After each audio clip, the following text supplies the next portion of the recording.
Dios bendiga a todos aquellos que en estos momentos, en algún momento podrán conectarse conmigo y déjenme presentarme en primer lugar. Mi nombre es Jesús M. Quiñones Sánchez. Soy el doctor Jesús M. Quiñones Sánchez, nacido en Bayamón, Puerto Rico. Resido ahora en el estado de Texas y sirvo al Señor hace 24 años para la gloria y honra de nuestro Señor Jesucristo. Eh, He sido profesor de historia ya por más de 20 años, así que el Señor puso en mi corazón el que utilizar estas redes sociales que muchas veces se utilizan para propósitos que no son los más correctos. El Señor puso en mi corazón que las utilizara para predicar su palabra, pero por sobre todas las cosas, enseñar la palabra de Dios. Quiero que ustedes sepan, lamentablemente, siempre hay demasiada gente utilizando YouTube, Facebook y diferentes redes sociales para presentar un evangelio que no es el evangelio de Jesucristo. Ustedes saben que lo que cambia al ser humano no es los políticos, no es la política, no son los sistemas que nosotros podamos crear. Lo que cambia al ser humano es el mensaje del evangelio. Y el Señor puso en mi corazón que enseñara su palabra, pero vamos a comenzar y esto va a durar muchos, pero bastantes capítulos. Vamos a empezar a enseñar la palabra de Dios, sobre todo con la historia de la iglesia. La iglesia, cuando usted va a la palabra del Señor, busca entonces en el libro de los hechos de los apóstoles, y no son tal cosas como los hechos de los apóstoles, son los hechos del Espíritu Santo, porque quien trabajó, quien actuó fue el Espíritu Santo a través de los apóstoles. Así que todos vemos entonces cómo ahí es que comienza la historia de la iglesia posterior a que nuestro Señor Jesús fue levantado al cielo y los ángeles le dijeron este mensaje, ¿no? Inmediatamente a los discípulos: ¿por qué estáis mirando para el cielo? Porque este mismo Jesús que ustedes ven subiendo, a sí mismo volverá cuando menos ustedes se lo esperen. ¿Y saben qué? Yo personalmente, así como muchos de los que me están escuchando, estamos esperando la llegada de nuestro Señor. Estamos esperando lo que se conoce como el arrebatamiento, o se conoce en el griego como la parusía. La parusía era este momento en que los generales romanos entraban dentro de la ciudad de Roma después de algún gran triunfo. Entraban triunfales en sus caballos, en sus carrozas, presentando detrás la recua con todos los soldados vencidos, convertidos ahora en esclavos. Eso era lo que se conocía como la parusía. Y nuestro Señor va a regresar muy pronto. Todas las cosas que están ocurriendo alrededor del mundo nos dicen que nuestro Señor Jesucristo llegará muy, pero que muy pronto. Pero vamos a enfocarnos en la historia de la iglesia desde que comenzó, una vez nuestro Señor es arrebatado al cielo, del cual esperamos muy pronto que Él venga, arrebate a su pueblo. Así que vamos a comenzar a trabajar todo lo que es la historia desde ese momento hasta nuestros días. Fíjense que la historia de la iglesia, mis queridos hermanos, no ha terminado. ¿Por qué no ha terminado? Porque todavía la iglesia de Jesucristo está sobre la tierra. Mientras la iglesia de Jesucristo esté sobre la tierra, créanme ustedes que la historia de la iglesia en diferentes partes del mundo no termina. En estos momentos en los cuales yo estoy hablando con ustedes, mucha gente alrededor del mundo, mis queridos hermanos, está recibiendo a Cristo como su Salvador. Otros, lamentablemente, están dando su vida por causa del Evangelio. recordando lo que nos dijo nuestro Señor: aquel que pierda su vida por causa de mí, realmente la ganará. El apóstol Pablo decía, no sé si es mejor estar aquí en el cuerpo porque le soy útil a la obra de Dios, o de alguna manera ser mejor llevado con mi Señor, lo cual es mucho mejor. Y él lo pudo decir porque él tuvo la gran experiencia de ser arrebatado al cielo, y él vio cosas que a los seres humanos no hay palabras humanas con las cuales puedan realmente explicarlo. ¿Cuál es mi propósito?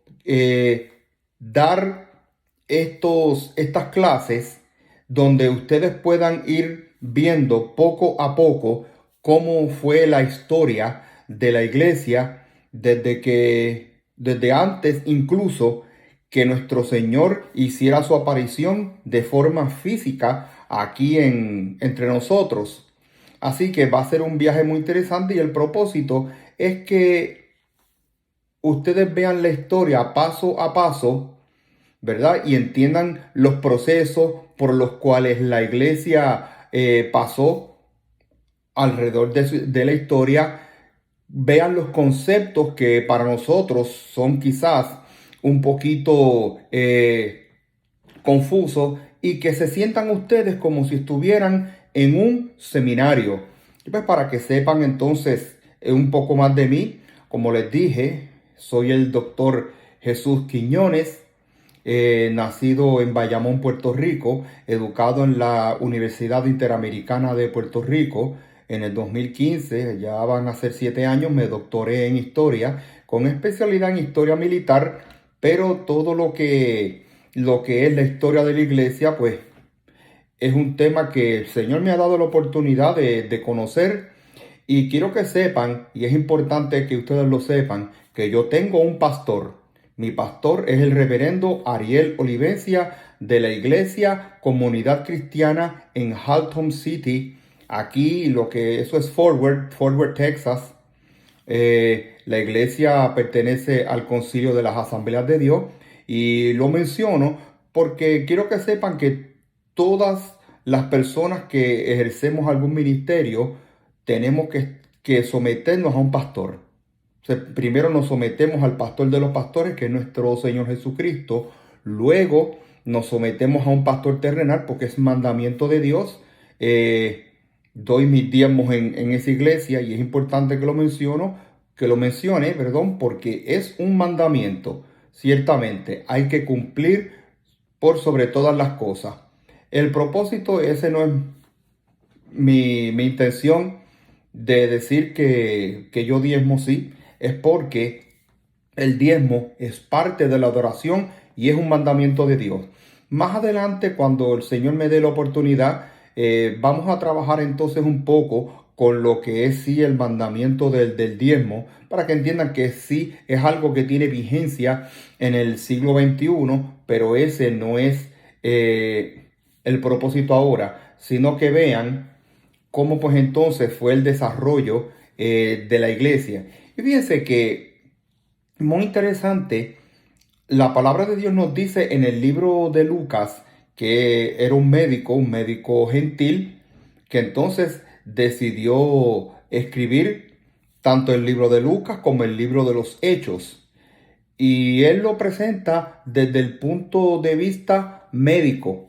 ¿Y por qué yo les digo desde el punto de vista médico? Porque Lucas es quien con más detalle brinda mucho detalle de cómo Jesús hacía las sanidades. Muy, muy interesante.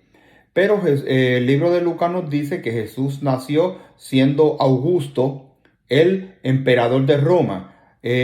Augusto, y aquí es que entonces quiero ponerlos en contexto de lo que es la historia secular.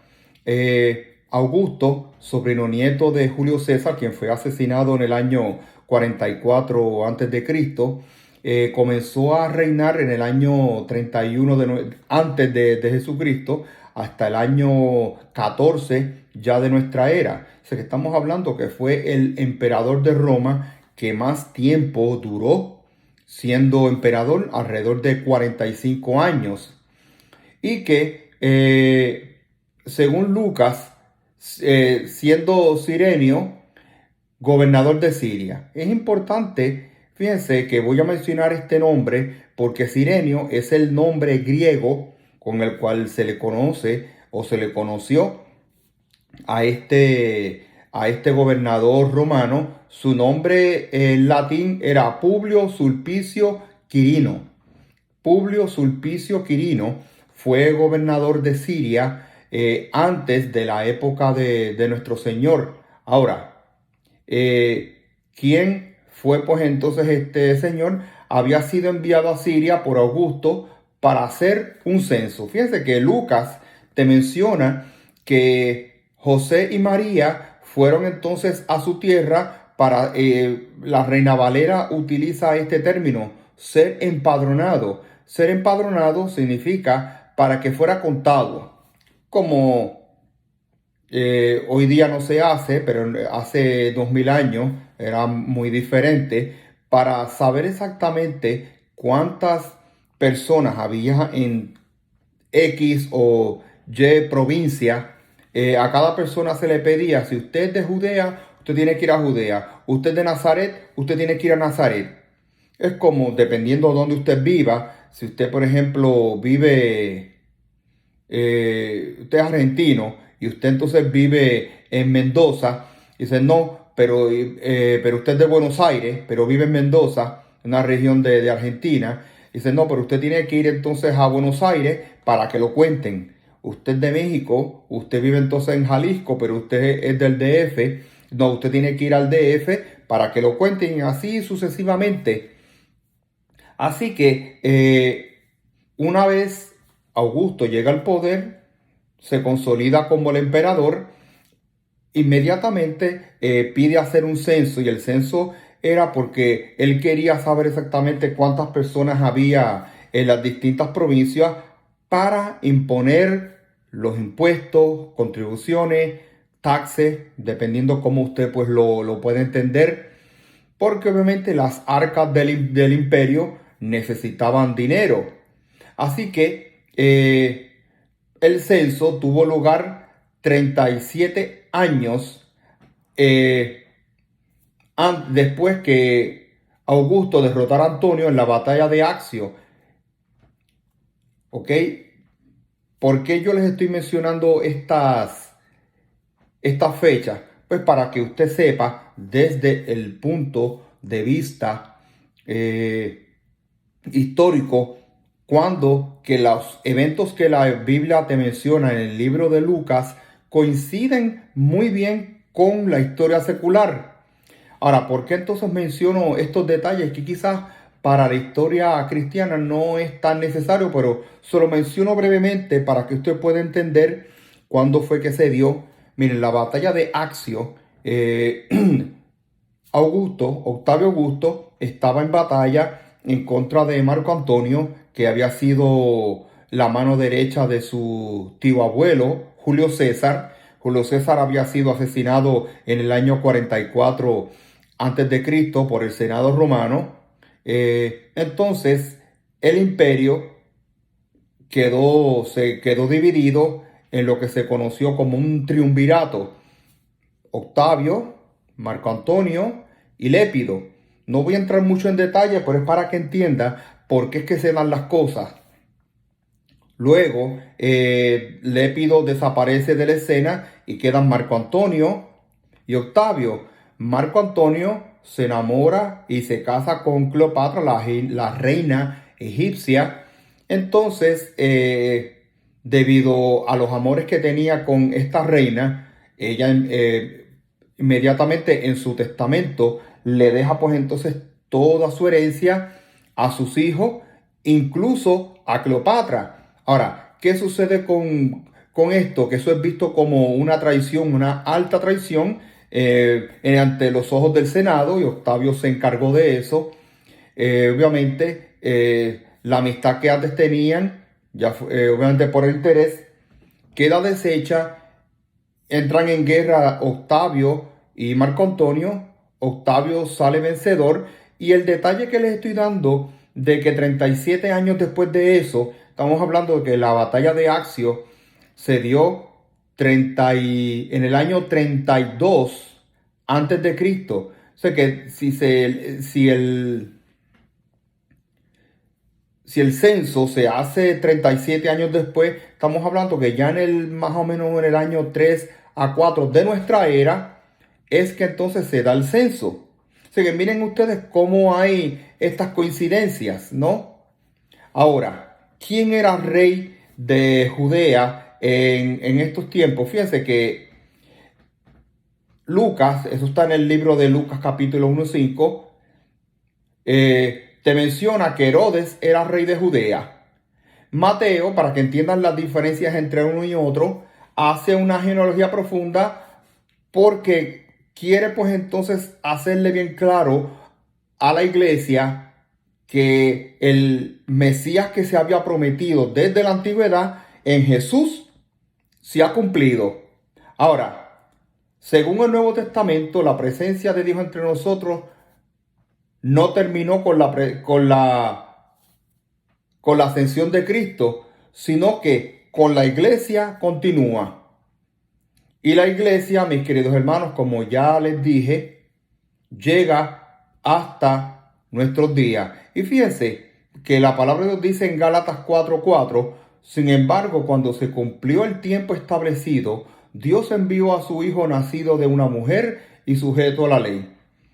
Fíjense que quiero que entiendan esto. Los primeros cristianos eran judíos del siglo I y fue como judíos que recibieron el evangelio por un judío. O sea que hoy día como que queremos ver de manera diferente los que son judíos de lo que es el evangelio. Recuerden que Jesús, nuestro Señor, no era norteamericano, no era puertorriqueño como este servidor, no era ruso. Él se dio a conocer, aunque Él es el Dios de toda la tierra y de toda carne, Él se dio a conocer entre los judíos. Por eso, cuando nosotros leemos los evangelios, Jesús, toda la terminología que utiliza es terminología que los judíos podían entender. Ahora, el nacimiento de la iglesia es el resultado de la obra de Jesús. Bien importante. Así que, ¿por qué les estoy mencionando eso? Para que vayan entendiendo cómo fue que se dio el nacimiento de la iglesia, cómo lo ven entonces los diferentes evangelios. Así que mis queridos hermanos, mis queridos amigos, que el Señor les continúe bendiciendo y será hasta un próximo capítulo donde entonces vamos a ver cómo se inicia la historia de la iglesia. Dios les bendiga.